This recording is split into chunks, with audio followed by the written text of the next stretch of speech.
Civil War broke out, and it was about the same. It coincided with the accusation of Cochise of kidnapping that youngster, which was wrong. He didn't do it, but he was accused of it, and it led to some deaths and it led to a 10-year war.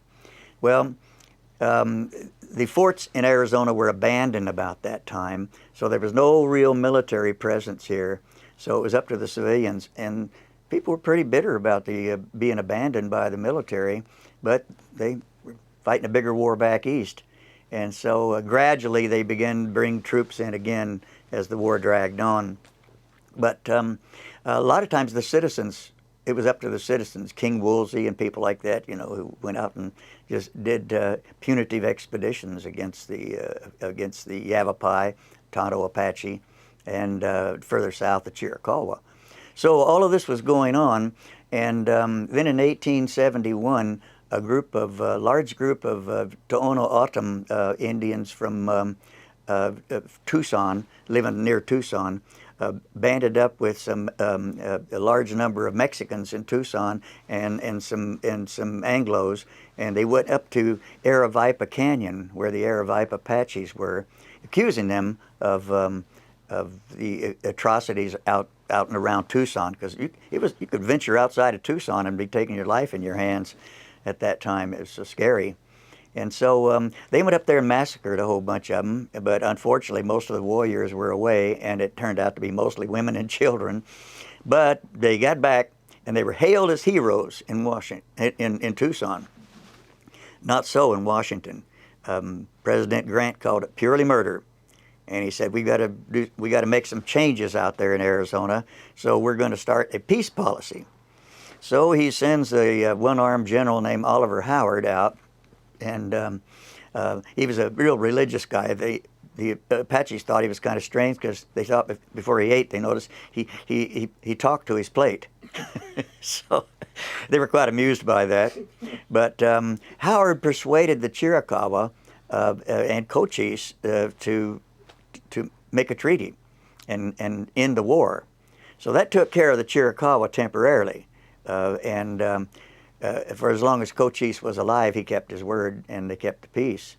But up here in the mountains, the Yavapai and the Tonto Apache had been having things their own way, and they weren't interested in all in having any kind of a peace treaty or moving to a reservation. And General Crook had been brought in sort of quell the problems, because the other generals had been inept, incompetent.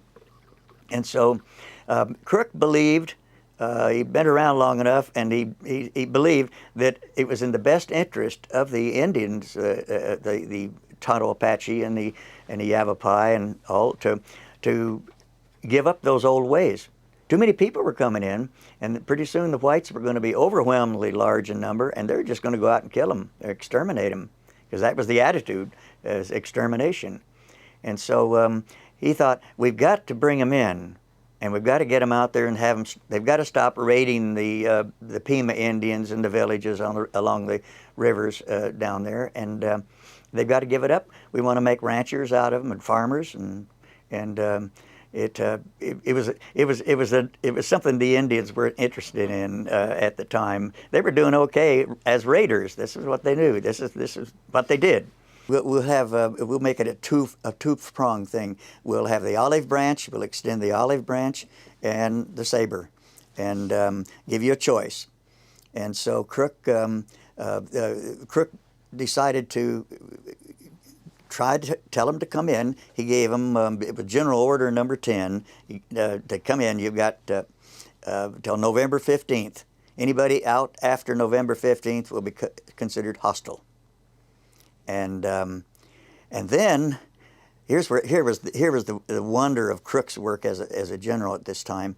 When he came out here, the pack trains were just haphazard, and the troops companies would go out, and they'd be out a week and run out of supplies, and pack trains would break down or whatever, and so he just streamlined the pack trains, brought in real good packers, brought in good stock, and so that was his first contribution. The other one was that he believed that Apache scouts would do the job. They tried other Indians, but didn't have nearly the success. And Yavapai, he thought, we find these, and he said, I want the wilder ones, the better. The wilder ones, the better. And we're going to go out there. And his orders were keep the women and children alive, if at all possible, and also, if all possible, get the men to surrender. Don't kill them. Bring them in.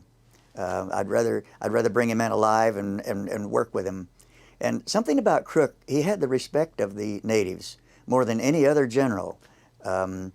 Crook was, and I think the reason was Crook straight talked. He didn't lie. And when he died, many years later, one of the chiefs up in the northern plains said, he never lied to us. And that was a good epitaph, you know, for General Crook.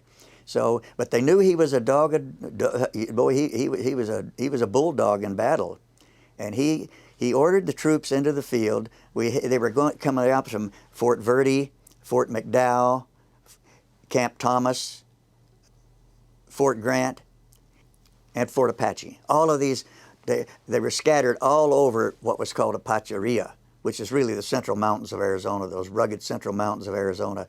And they will start crisscrossing in the field. He ordered them to go out and don't come back. Don't return in 5 days and say you ran into problems like they were doing before he got there. He said, no excuses given. You stay in the field until we call you in. And we'll keep them moved. We'll keep them moving around. If you don't catch them, you might drive them into another unit over here somewhere else, because they're just crisscrossing through the Tonto Basin and the Central Mountains, the Superstition Mountains, Sierra Anchas, and all of those. So it really was working, and it was a winter campaign. We hit them in winter when they are all holed up in their little hidden canyons and places like that, their little sanctuaries, and destroy their supplies, burn them out, sort of like Carson did with the Navajo during the Civil War, destroy their food supplies. And so it was working, and it was getting very frustrating to these tribes, because no matter where they went, but the reason that wherever they went, they could be found was that other bands of their people. And so people would always ask, how come these bands would go against each other? Well, what they didn't realize, and Crook did, was that some of these bands hated each other as much as they did the whites. And that's what Crook counted on. So he would find these bands that were at odds with another band, and then he'd recruit them and enlist them in the army as scouts and pay them. And it was quite a prestigious thing, you know, to be on that, getting paid for your work. So he had great success, and this was his strategy. And that's when he went out. So on November the 15th, they had not come in yet. Nani, Chatty, Delche, and a number of the Yavapai and Tonto Apache were still out there and still raiding and still doing what they'd always done. So he's got the troops in the field, and now it's just a search, looking for different bands and keep them moving and get them all stirred up. So by December, he has got now Major William Brown of the 5th Cavalry and Captain Jim Burns, commander at Fort McDowell. Brown was the commander at Fort Grant, and this was the old Fort Grant down in Aravaipa Canyon. And so Brown leaves with his patrol. He's got 2 columns of cavalry and about 30 Indian scouts, and they go north, follow the San Pedro across the Gila River, and from the Gila River they go further north up into the Globe area, around the Pinal Mountains, around where Globe is, and then they kept going, and they went over to the Sierra Ancha, and they didn't find anybody. They didn't see anybody. So that's about where Roosevelt Lake and all that is today, in that area. And so he turns back south, and he heads down, and in the Superstition Mountains, he encounters Captain Burns, and he's got about let's see, he had nearly 100 Pima scouts with him too, but Brown's got the Yavapai Scouts, and so they decide to join forces, and they headed north, then out of the superstitions over towards the Four Peaks, and they're at the base of the Four Peaks on December 27th, and they're going to go into those rugged, jagged, impenetrable canyons we call the Salt River Canyons and so forth, all that area. And I've ridden in that area too, and it is rough. It's rough country. They were so far in there. In fact, Nani Chadi, who was the leader of the group of Yavapai in the canyons, he said we many times he bragged. He bragged at Fort Verde. He says, we've seen your soldiers looking for us, and we stood up there high above you and watched you look for us, and you never found us, and you never will. He said, you never will find us. And they've got a scout, their lead scout named Nanti, and he is he's got to have his medicine has got to be just right, and he spots a bear track. Now, to them, the bear track is a good sign. That's a sign that the enemy, you're gonna meet the enemy soon, and he'll be yours. And so he's all good, and he wants to wait until a certain star comes out at night. Where did I get all this? Well, John Burke, Lieutenant John Burke, who wrote the famous book On the Border with Crook. He was a young lieutenant, and he was with Brown's outfit at this time, and he gives a first-hand account. He would later be Crook's aide-de-camp, and then wrote the great book On the Border with Crook. And it is a classic. It's probably the best primary source of material on the Apache Wars today and the Yavapai Wars. Well, anyway, Burke is with him, and he's taken, he's writing it all down, and that star comes out, and they're ready to start moving. They're going through some scary country because they're in a sharp, steep-sided canyon there. They take off their boots, and they're wearing moccasins now, so they won't make noise, and can move quietly through there. They're creeping up, and they still don't know what they're going to run into, and it's dark.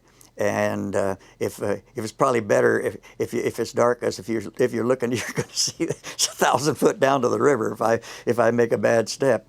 So they're going along, just creeping along, and they spot an old rancheria, which was camp, and they know they're getting close.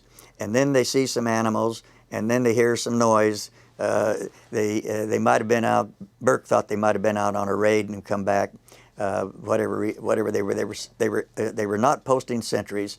They were just having a good time, and they're ready to go. So they get them all. They move the troops up, and the scouts are all there, and they close in on that cave. Now that cave is it's not a cave. It's just more of a dome of some kind, impervious dome. It just cut out of a hollow out of a mountain. But it's pretty good sized, and I've been in there. When I went in there, it was by boat.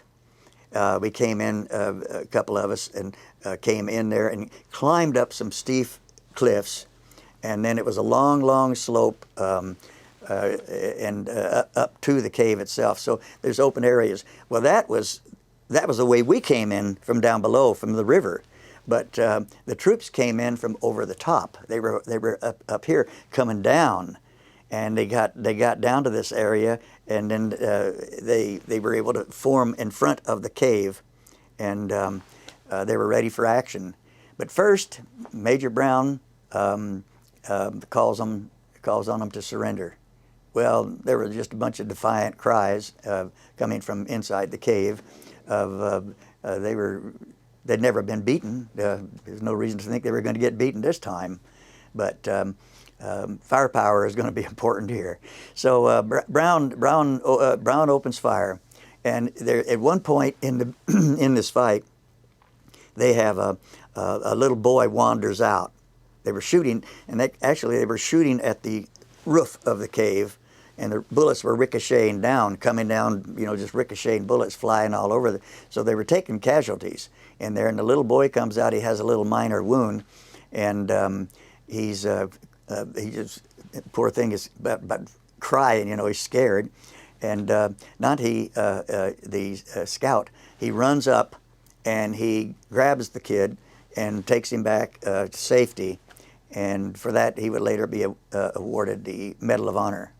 His name is now at the state capitol with the heroes at the hero engraved on that monument. So anyway, here comes Captain Burns. He'd been out on patrol, gone up another way, and he was up above, and he comes up with his troops now, and they're looking right down on the battles down below them. They're up here on a high cliff looking down. He comes up with an ingenious plan. I call it hanging chads, I guess. They take their suspenders off and they make little harnesses. They come up with 2 harnesses, and they lower these guys over the edge of the cliff in a harness. You get great visuals on this. and so they've got pistols. And so they just start shooting. They start shooting, and then they get carried away. When the pistols are empty, they threw them.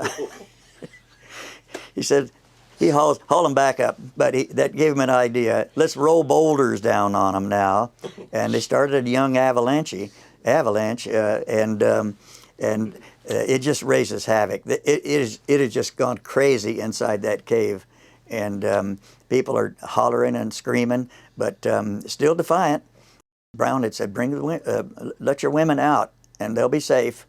And no way, they were defiant too. So these people were not gonna, they were not gonna give in. They were brave, they were fighters. And so but after the avalanche, there's just nothing but chaos inside. And there are, I think they counted the dead when soldiers went in. They counted the dead, and there had been about 76 in there, and about 57 of them were warriors. So there were several women and children among the dead. And they captured, they had 18 women and children captives was all they wound up with.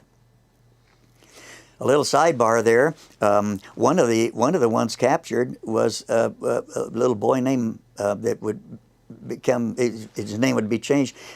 Captain Burns adopted him, a young boy about maybe 8 years old, and Captain Burns actually raised him and got him educated. And when Captain Burns died, General Merritt took over the raising the kid, and they named him Mike Burns, and he wrote his biography years later. And it's available. That biography is available. The lasted till noon. The battle had started probably about daybreak, when they could see where you were, and it lasted for several hours. And by that time, one of the captives said, "There are our people all over this canyon, and they're going to be coming, and they're going to be coming for you." So. Brown and Burns had decided we don't even have time to bury the dead here. They just buried the one scout was killed, and we got to get out of here. And they went back over the top with the captives, and they sent an advance group down for medical help. They did not have corpsmen or medics with them in those days, or any kind of a doctor. Later on, that would be part of the standard operating procedure. But there were no medical supplies, which is even for your own people. They left the dead ones in the cave. It was 1906 when Jeff Adams, who would later be, I'm sure you run across his name with the Dutchman, and Jeff Adams later be sheriff of Maricopa County, and he was taking a picnic in there with a woman. They just happened to wander in there, and here were all these bones. Yeah, because the whole thing was forgotten, and but with the casualties, 76 casualties are dead. That was the most costly to the Indians battle in the entire history of the Indian War of the Arizona, because never, not even the Battle of Apache Pass, did the Apaches have any kind of, I say Apache, they were Yavapai Apache. And have that many casualties as they did there at Salt River Canyon that day. And that pretty much broke the back of the resistance. And I remember thinking, this is really hallowed ground. And I knew it would be to the Yavapai, and it should be to anybody, because of what happened there. And people would trash, you know, drop it, just trashing the place. And it's so maddening to go out there and see that, and just think, you know, you should take your hat off when you come here, like you do with the Alamo. Yeah, the bones were picked up by the Yavapai people and given a proper burial. And because the Fort McDowell was abandoned in the 1890s, the end of the Indian Wars, and then it was turned over to the Yavapai Indians. The Yavapai had been, when they surrendered in 1873, 2,100 of them surrendered at one time to General Crook in Camp Verde or Fort Verde. And then, wouldn't you know, the best friend the Indians had was General Crook, and Crook was transferred to the Northern Plains. He had a rendezvous with destiny at a place called Rosebud on the way to meet with General Custer. And so then they were up there, you know, with the Twin Buttes, and they were fighting. They were really fighting a formidable foe up there with the Lakota. But Crook left, and when Crook left, things started to go bad here. The Chiricahua were then taken away from the reservation that had been awarded them, which was down in the Chiricahua Mountains. That was their home, but they were moved to San Carlos, and it was this whole thing was a fight between the Department of War and Department of Interior for who's going to have charge of the Indians, and they wanted to center them all on one reservation. Yeah. Then the Chiricahua, there was no love lost between the Western Apache pretty much and the Chiricahua.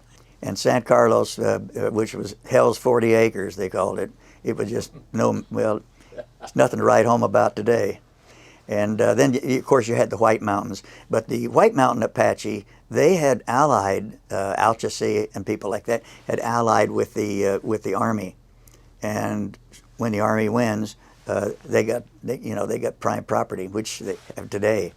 And but the Chiricahua, they got a one-way ticket to Florida, and never were allowed back in Arizona officially. They let some of them around in the 1900s. They were at They moved them finally to Fort Sill, Oklahoma, and by that time they'd been, you know, several generations. And so they never came back as a tribe. And any time they did, the other Indians didn't want them either. It was resisted, so to this day. And the sad part of it is, we're talking about scouts. When the war ended and the Chiricahua were sent to Florida, they put the scouts with them too. Their only crime, they were Chiricahua. Martin and Keita were two scouts who were with Charles Gatewood when they persuaded Geronimo to surrender, and they went on. They were put on the train too. It was a real crime, and Crook had a fit. Crook was now retired, and when all this was going on from the Army, and but there was nothing even he could do. He fought for him, but to no avail. Yeah, so that's a tragic. That's the whole tragedy of the thing, is that it could have been handled. It could have been so different. It could have been done differently. Thank you for watching this episode of Mysteries of the Superstition Mountains.